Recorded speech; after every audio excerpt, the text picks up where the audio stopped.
Geçen yıl bu vakitlerde buğday yaklaşık olarak 5 parmaktı. Yani bir karış olarak. Şu anda bakın yer hepsi görünüyor top. Bak ve 2 parmak. Hani 3 parmağı bulmuyor da.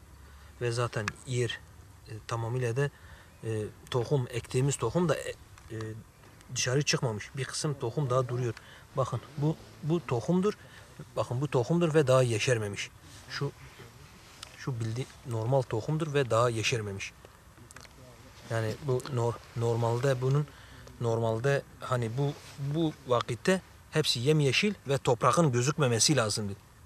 Fakat şu anda gördüğünüz gibi ortada kuraklıktan kaynaklanan bak tohuma bakın. Tohum burada. Bak. Yeşermiş, bu tohum yeşermiş. Ondan sonra kurumuş. Bakın. Görüyor musunuz? Bakın. Bu yeşermiş. Bak bu yeşermiş, ondan sonra kurumuş. Yani ciddi bir sıkıntı var. Allah muhafaza, Allah kuraklığı bu memleketimize hiçbir İslam aleminin toplumuna yansıtmasın.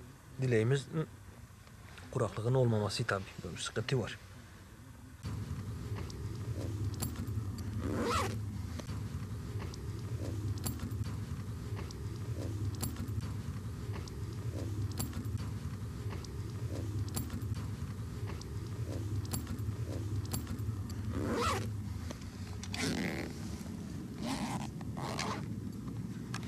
Şimdi 11 ve 12. ayda yağması gereken yağmurlar çok eksik düştü. Hem bölgemizde hem de ilçemize. Yani yıllara göre hesapladığımız zaman belki %20 de yağmamıştır. Gördüğünüz gibi arazi da yeşermemiş. Yani tohum attığımız gibi duruyor. Bu üstte tek tek yeşerenler de nemden, rutubetten yeşermiş. Yani ciddi bir sorun var. Ciddi bir kuraklık sıkıntısı var. Şimdi kuraklığın hani şimdi bu doğal bir şey olduğu için pek bir şey diyemiyoruz. Fakat devletimizin çiftçimize yapmış veya yapacağı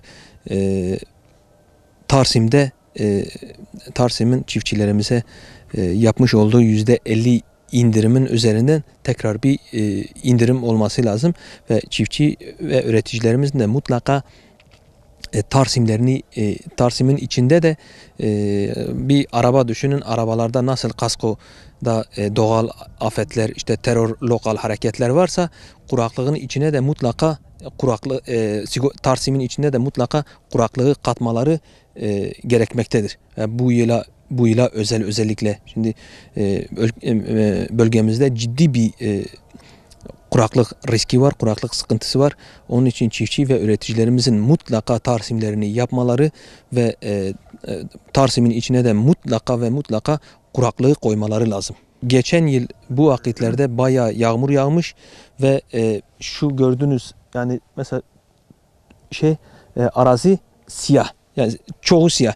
Normalde geçen yıl burada olmuş olsaydık toprak görünmezdi. Yaklaşık olarak buğday 5-6 parmak, yani bir karıştan fazla belki olmuştu toza ekilen buğday. Fakat bu yıl maalesef 11 ve 12. ayda dediğim gibi yağmurların hem geç ve hem çok az yağmasından dolayı daha bitki istenilen düzeye gelmemiş ve bazı yerlerde özellikle Karacadağ bölgesinde, yani Bağlar ilçemizin Karacadağ bölgesinde bazı tohum olduğu gibi yerde de, yani yeşerme yok. Şimdi bu tohumun bozulma riski de var bu arada. Bu eğer uzun zaman, şimdi hava nemli oluyor, yağmur yağmıyor. Hava nemli oluyor, sonra kuruyor. Bir daha nemleniyor.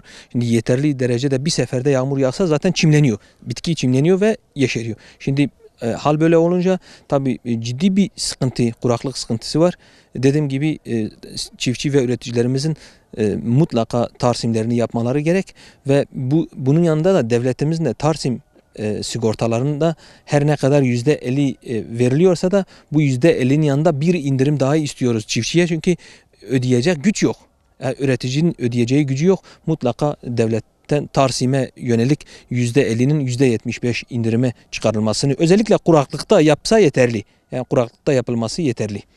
Yaklaşık olarak buğday desteklemesi 10 yıldır aynı.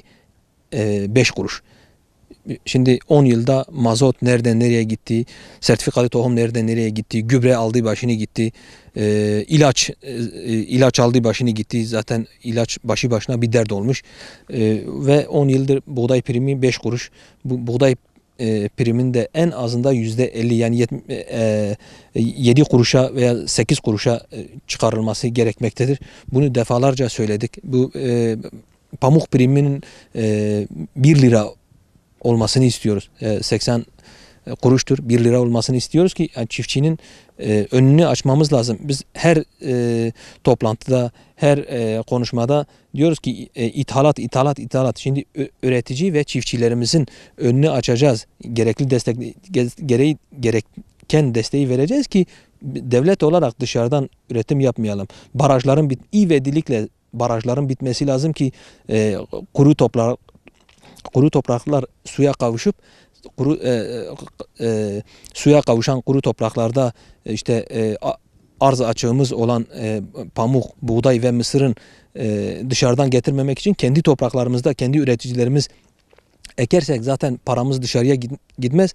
İthal değil de ihraç eden ülke konumuna gelmiş olacağız. Tabii bu konuları ben zaman zaman sizlerle gerek diğer basın yayın organlarındaki basın mensubu arkadaşlarla devamlı konuşuyoruz ve bunları devamlı ben dile getiriyorum. Bu arada tabii sizin de bugün böyle duyarlı olmanız bizi ziyadesiyle beni memnun etti. Size de teşekkür ediyorum. Fakat bunu devamlı gündemde tutmamız lazım ve ivedilikle bu barajların bitmesi lazım. Çevremizdeki özellikle Silvan Barajı'nın bitmesiyle beraber Sayın Valimizin de dün açıkladığı gibi yaklaşık olarak direkt 300 bin kişi etkilenecek bundan ve bu da bayağı olumlu bir gelişme Diyarbakır için. Bunun yanında Silvan Barajı'nın yanında 7-8 tane de küçük mini barajlar var. Bunun 2,5 milyon dönüm az bir arazi değil. 2,5 milyon dönüm arazi suya kavuştuğu zaman hepimiz, bütün bölgemiz bir nevi kurtulmuş olacak, öyle diyelim. Yani bizim çiftçiler olarak devletten dışarıdan ithal etmemek için devletin çiftçinin yanında olması lazım. Çiftçinin de bunu üretebilmesi için gücü olması lazım. Şimdi yağışların eksik olmasından dolayı gübreyi alan çiftçi, mesela ben gübreyi almışım ama Tahım Kredi Kooperatifinde duruyor. Korkuyorum atayım. Şimdi ben gübreyi atsam, yağmur yağmasa o zararın üstüne de zarar olmuş olur. Şu anda beklemedeyiz. Üretici bekliyor, çiftçi bekliyor. İşte hepimiz gece gündüz hava raporlarını kontrol ediyoruz. Meteoroloji kontrol ediyoruz. Şimdi şu anda gübre atmamız söz konusu değil. Yani ayın 15'inden sonra düşüneceğiz bakalım. Allah büyüktür. Allah'tan umut kesilmez tabii. Bu sene tehlike bir senedir. Yani gece gündüz başkanın dediği gibi yani Allah'tan bir dua bekliyoruz. Gördüğünüz gibi buğdaydır. Yani adam 20-30 kilo gübre atmış. 30-35 kilo tohum atmış. Gübresiyle, mazotuyla işçiler işte gördüğünüz gibi kurala geçtiği için bir şey çıkmamış. Yani gelen zaten gelmiş bu buğdaydan, ne umut bekleyeceğiz? Buğday ektik. Bu sene de yağmur da Allah'ın işidir. Yağmur da yok. Bir yıldır biz bu buğdayı bekliyoruz. Bu da gelmezse zaten sonucumuz boştur. Hepimiz dua ediyoruz yağmur için. Geçen sene bu zamanlarda buğday bir karıştı. Şimdi görüyorsun simsiyah bir arazidir. Kaç senedir buğdanın desteklemesi aynı yerinde sayıyor. Mazot nereye gitti, ilaç nereye gitti, gübre nereye gitti. Aynı yerinde, buğday yerinden sayıyor. Gübre döktünüz mü yoksa? Biz bir sefer vermişiz, ikinci sefer atamıyoruz. Biz almışız, korkundan da ikinci bir zarar veriyor işte. Yağmur olmasa yakıyor hepsi.